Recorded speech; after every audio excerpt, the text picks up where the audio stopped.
ഇപ്പോൾ വിവരാവകാശ പ്രവർത്തകനായ ശ്രീ ഗോവിന്ദൻ നമ്പൂതിരി നമ്മോടൊപ്പം ചേരുകയാണ്. ശ്രീ ഗോവിന്ദൻ നമ്പൂതിരി, റീബിൽഡ് കേരള പദ്ധതി എങ്ങും എത്തിയിട്ടില്ല. 6 വർഷം പിന്നിടുമ്പോഴും 4785 കോടി ചിലവഴിച്ചിട്ടും പൂർത്തിയായത് 28 പദ്ധതികൾ മാത്രം എന്നാണല്ലോ വിവരാവകാശ രേഖകളിൽ വ്യക്തമാക്കുന്നത്. ഇഴഞ്ഞു നീങ്ങുന്ന പദ്ധതികളും ഉണ്ട്. എന്തുകൊണ്ടാണ് ഇത്തരത്തിൽ സർക്കാരിന്റെ അനാസ്ഥ തുടരുന്നത്? അതോടൊപ്പം തന്നെ വിവരാവകാശ രേഖകളിൽ ചൂണ്ടിക്കാട്ടുന്ന മറ്റ് കാര്യങ്ങൾ, അതായത് ഈ ഇഴഞ്ഞു നീങ്ങുന്നതും പണി തീരാത്തതുമായ പദ്ധതികളും എന്തൊക്കെയാണെന്ന് പറയാൻ കഴിയുമോ? തീർച്ചയായിട്ടും. ഇപ്പം 2018-19 മഹാപ്രളയത്തിന് ശേഷം നവകേരളം നിർമ്മിക്കാൻ വേണ്ടിയാണ് സംസ്ഥാന സർക്കാർ അഭിമാന പദ്ധതിയായിട്ട് ഈ റീബിൽഡ് കേരളം അവതരിപ്പിക്കുന്നത്. പക്ഷെ 6 വർഷം കഴിഞ്ഞിട്ടും ഇതിലെ പ്രഖ്യാപിച്ച പദ്ധതികൾ ഒരു 50% പദ്ധതികൾ പോലും പൂർത്തിയാക്കാൻ സംസ്ഥാന സർക്കാരും ഇതുമായി ബന്ധപ്പെട്ട നിർവഹണ ഏജൻസികൾക്കും സാധിച്ചിട്ടില്ലെന്നുള്ളതിന്റെ വ്യക്തമായ തെളിവാണ് നമുക്ക് ലഭിച്ചിരിക്കുന്ന വിവരാവകാശ മറുപടി. ഇതിൽ ഒരു സുപ്രധാന കാര്യം എന്ന് പറയുന്നത്, ഇപ്പൊ വയനാട് പുനരധിവാസവുമായി ബന്ധപ്പെട്ട് സംസ്ഥാന സർക്കാരിന്റെ അവകാശവാദം, ഇപ്പൊ കേന്ദ്ര സർക്കാരിന്റെ ഫണ്ട് കിട്ടിക്കഴിഞ്ഞാൽ എത്രയും വേഗത്തിൽ പുനരധിവാസം തുടങ്ങാം എന്നൊക്കെ പറയുന്നുണ്ട്. ആ സമയത്താണ് നമ്മുടെ ഈ വിവരാവകാശ രേഖ വരുന്നത്. 6 വർഷം മുമ്പ് ഉണ്ടായ പ്രളയത്തിന് സമയത്ത് പ്രഖ്യാപിച്ച റീബിൽഡ് കേരള പദ്ധതി, ഇതിൽ ഏറ്റവും ഞെട്ടിപ്പിക്കുന്നത് വെച്ചാൽ 5000 കോടിയിലധികം വിദേശ വായ്പ എടുത്തിട്ടാണ് സംസ്ഥാന സർക്കാർ ഈ റീബിൽഡ് കേരള പദ്ധതി നടപ്പിലാക്കുന്നത്. അങ്ങനെ ഈ വിദേശ വായ്പ എടുത്ത് നടപ്പിലാക്കുന്ന പദ്ധതികൾ പലതും ഗുണനിലവാരമില്ലായ്മയും അതേപോലെ തന്നെ കാലതാമസം നേരിട്ടിട്ടും സർക്കാർ വളരെ അനാസ്ഥയാണ് ഇതിനകത്ത് നടത്തിക്കൊണ്ടിരിക്കുന്നത്.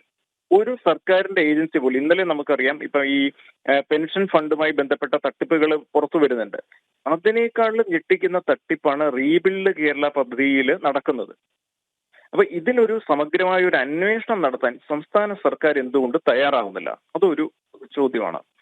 2, ഈ റീബിൽഡ് കേരള പദ്ധതിയിൽ 110 പദ്ധതികളാണ് സംസ്ഥാന സർക്കാർ നടപ്പിലാക്കാൻ ഉദ്ദേശിച്ചത്. അതിൽ 28 പദ്ധതികൾ മാത്രമാണ് പൂർത്തിയായത്. ഈ പൂർത്തിയായതിന്റെ ഗുണനിലവാരമില്ലായ്മയും അതേപോലെ തന്നെ കാലതാമസം വിവിധ പരാതികളാണ് ഉയർന്നു വന്നിരിക്കുന്നത്. ഇപ്പൊ ഇതൊന്ന് കൃത്യമായിട്ട് അന്വേഷിക്കാനോ ഇതിൽ വേണ്ട നടപടികളോ ഇപ്പൊ ഇതിന്റെ പുരോഗതിയെ പറ്റി ഒന്ന് ചർച്ച ചെയ്യാനോ ഒന്നും സംസ്ഥാന സർക്കാർ തയ്യാറാവുന്നില്ല. കാരണം നിരന്തരം പരാതികൾ, ഇപ്പൊ ഈയിടെ തന്നെ കൊടുങ്ങല്ലൂർ ഒരു റോഡിന്റെ ശോചനീയാവസ്ഥയാണ്. അത് ഈ റീബിൽഡ് കേരള പദ്ധതിയിൽ ഉൾപ്പെടുത്തി തുടങ്ങിയ റോഡാണ്. ആ റോഡ് നിർമ്മാണം എന്തുകൊണ്ടാണ് ഈ ഗുണനിലവാരമില്ലായ്മ തുടർച്ചയായിട്ട് റിപ്പോർട്ട് ചെയ്യുന്നതെന്നും ഇത് എന്താണ് ഇതിന്റെ കരാറുകാരാണ് ഇതിന്റെ പ്രതിസ്ഥാനത്തെങ്കിൽ അവർക്കെതിരെ നടപടി എടുക്കാനോ സംസ്ഥാന സർക്കാരിന്റെ ഒരു വകുപ്പും, ഇത് പ്രത്യേകിച്ചും റവന്യൂ വകുപ്പാണ് കോർഡിനേറ്റ് ചെയ്യേണ്ടത്. പക്ഷെ അതേസമയം 14 വകുപ്പുകളിലാണ് ഈ 110 പദ്ധതികൾ വരുന്നത്. അപ്പൊ അതിലൊരു നടപടി എടുക്കാൻ സംസ്ഥാന സർക്കാർ അനങ്ങുന്നയില്ല. തീർച്ചയായിട്ടും ഒരു നിർജീവമായിട്ടുള്ള അവസ്ഥയിലാണ് ഇപ്പൊ സംസ്ഥാനത്തെ ഭരണം മുന്നോട്ട് പോകുന്നത്.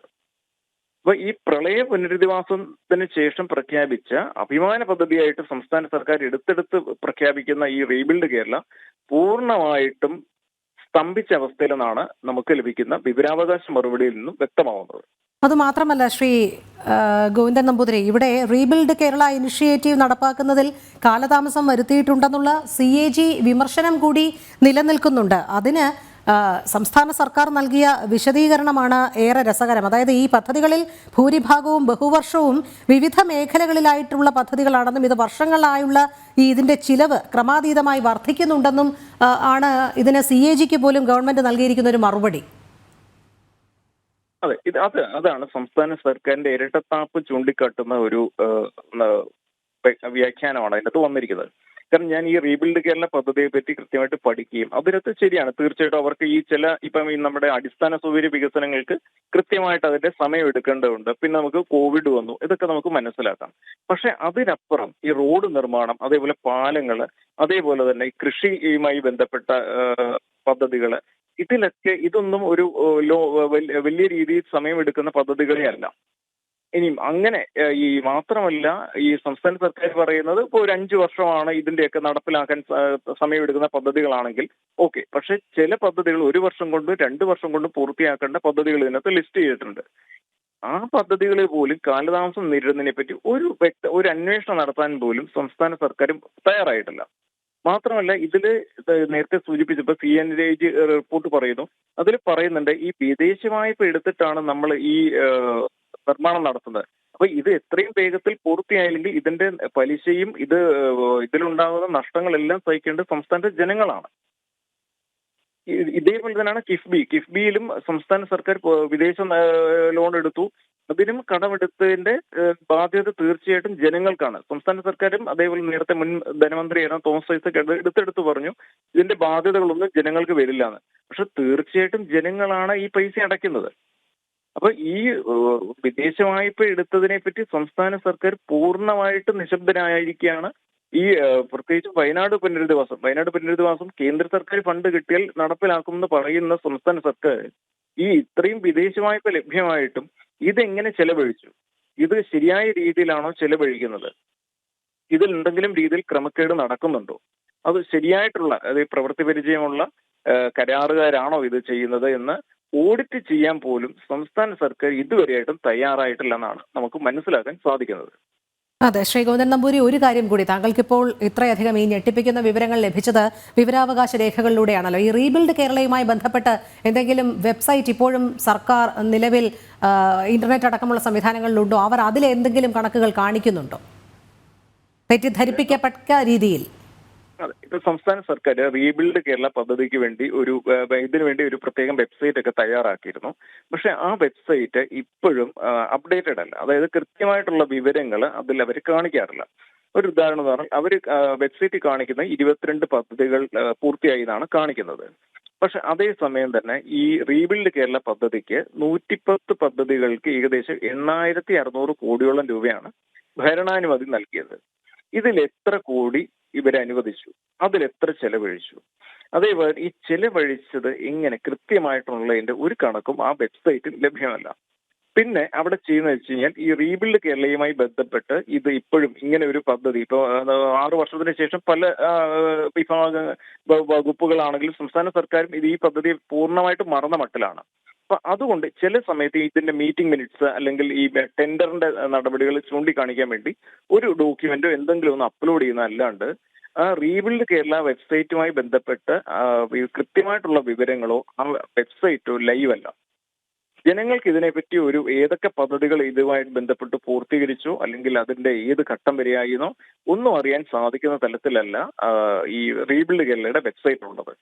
വിവിധ വകുപ്പുകൾ, അതായത് 14 വകുപ്പുകൾ അതിനകത്ത് ലിസ്റ്റ് ചെയ്യപ്പെടുന്നുണ്ട്. അതിന്റെ വിവരങ്ങളൊക്കെ പറയും. പക്ഷെ നമുക്ക് ആവശ്യമായിട്ടുള്ള അപ്പൊ ഒരു ഉദാഹരണം ഞാൻ നേരത്തെ സൂചിപ്പിച്ചു, റോഡ് നിർമ്മാണവുമായി ബന്ധപ്പെട്ട് ആ റോഡ് നിർമ്മാണത്തിലെ അനാസ്ഥ ഇപ്പൊ PWD മിനിസ്റ്ററായിട്ടിരിക്കുന്ന മുഹമ്മദ് റിയാസ് പറഞ്ഞത് കരാറുകാരുമായി അവരുടെ ബന്ധപ്പെട്ട വിവരങ്ങൾ ഓരോ സമയത്ത് ഓരോ പണി പൂർത്തിയാകുന്നതനുസരിച്ചിട്ട് അവരുടെ വിശദ വിവരങ്ങൾ ആ റോഡിന്റെ വശത്ത് സൂചിപ്പിക്കും. ജനങ്ങൾക്ക് എന്തെങ്കിലും പരാതി ഉണ്ടെങ്കിൽ ബന്ധപ്പെടാമെന്നാണ് അവർ പറയുന്നത്.